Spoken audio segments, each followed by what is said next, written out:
There are many Doctor Who villains who've given the Doctor a run for their money, but only a select elite that possess true, immeasurable, fearsome power on a scale that pushes our hero to their limits. From gods of light, death and traps, to great armies like the Cybermen and the Daleks, to mysterious entities and rogue Time Lords, the Whoniverse is a playground full of evil. But who's the strongest of the strong? I'm Ellie for Who Culture, and this is the 10 most powerful Doctor Who villains. Number 10. The Silence.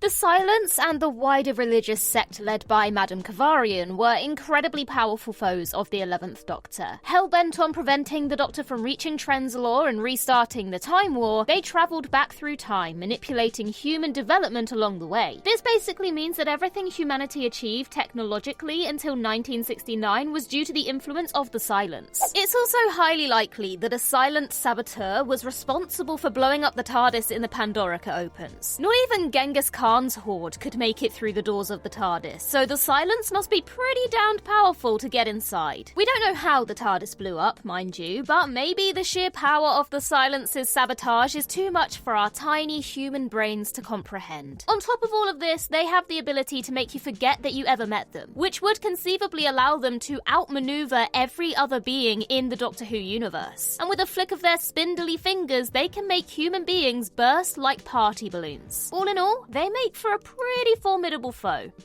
Number 9. The Daleks.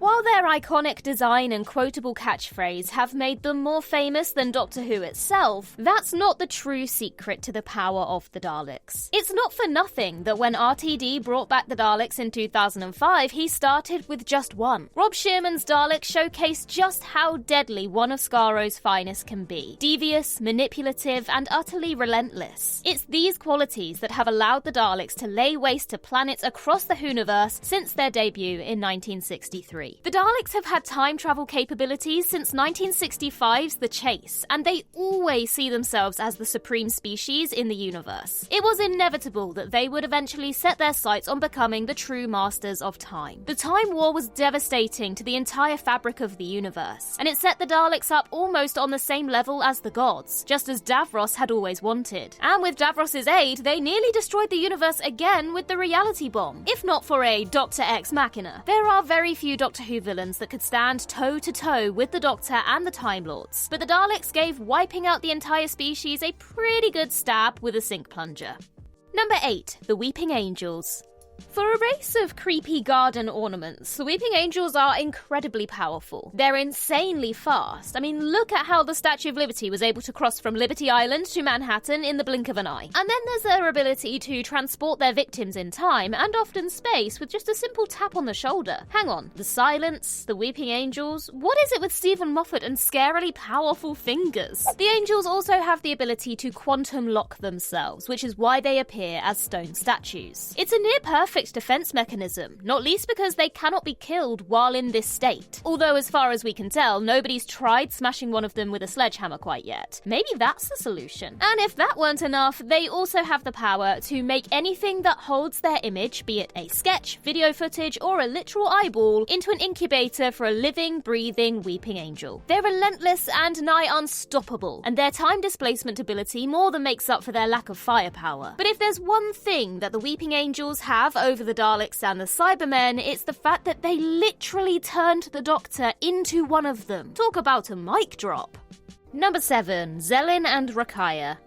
Zellin and Rakaya were members of the Eternals, the godlike species first encountered by the 5th Doctor, Tegan and Turlough. The Eternals had immense power and immortality, but were also supremely bored, so tended to use ephemerals, like human beings, as playthings. For example, Zellin delighted in torturing people by making their nightmares a reality. These nightmares were delivered by, sticking one of his detachable fingers into his victim's ears. Again, with the creepy fingers. These nightmares fed Rakaya, a fellow Eternal and Zellin's lover, who had been imprisoned by the vengeful inhabitants of 2 planets that had been pitted against each other by the godly couple. Rakaya's power was to manipulate matter itself, a very handy gift when attempting to destroy a planet. Both Rakaya and Zellin were able to teleport across time and space, and could even breach the walls of the TARDIS. Not that they really need a time machine with their abilities, but it's a display of their immense power nonetheless. After Rakaya was freed, the 13th Doctor quickly turned the tables tables on the two gods by trapping them inside a prison where they would be tortured for eternity by the very nightmares Zellin had previously brought to life, though not without considerable difficulty. Number 6. The Monks. We first met the monks in Extremis, in which it was revealed that they had the ability to run hugely elaborate simulations to discover the best way to conquer a planet. The pyramid at the end of the world revealed that the monks had foreseen a catastrophic man-made biological disaster that would wipe out all of life on Earth. The power required to run the monks' painstakingly realistic simulations must be incredibly vast. Firstly, there's the mental power to calculate every possible scenario. And let's not forget that knowledge is power too, and there's surely nothing more powerful than knowing when the world is going to end and offering a solution. The only drawback is that the solution comes with a hefty price tag: world domination, a total rewrite of established history via fake news, and the subjugation of the entire population. Although, if you think that's a hefty price to pay, just think about how expensive the monk's electric bill must be. The price of running those elaborate holographic simulation booths must be astronomical. The monk's ability to brainwash an entire planet is mind-boggling, quite literally, and puts them on a similar level of godly power as the members of the Pantheon. Number 5. The Beast. The Beast is so powerful that he casts a long shadow across multiple cultures in the Doctor Who universe. When the 10th Doctor confronts him in the Satan Pit, he claims to be the truth behind the myth, the demon that gives rise to portrayals of the devil in multiple cultures on Earth and beyond. As well as our own devil, the Beast is believed to have influenced the Daemons from Deimos, the Khaled god of war, and even the Draconians' own horned beast. Even if, like the 10th Doctor, you take the Beast's claims of being the OG Satan with a pinch of salt, his actual power is undeniable. Held prisoner in the center of a dead planet orbiting a black hole, the Beast was still able to throw his seductive voice across vast distances, affecting the Sanctuary base's computers and communication systems. The Beast was also able to fully detach his consciousness and transfer it into the collective minds of the Sanctuary base's Ood staff and that of the doomed Toby Z. It possesses otherworldly intelligence and supernatural abilities, and is able to play on the deepest, darkest fears of the people it meets. And let's not forget, despite being chained up for centuries, he has refused to let himself go. The Beast is jacked. Is there a gym down at the bottom of that pit? Number 4. Maestro. Memorably played by Jinx Monsoon, Maestro was the physical embodiment of music, and therefore designated as its god. Maestro had the ability to control music and use it as a weapon. They could manifest musical notes and use them to hold Ruby prisoner, or use them to kill former Doctor Who costume designer June Hudson. At the climax of the Devil's Court, they even trapped the Doctor and Ruby inside a drum and double bass. Maestro also fed upon music, voraciously feeding on it from their summoning in 1925 all the way to 1960.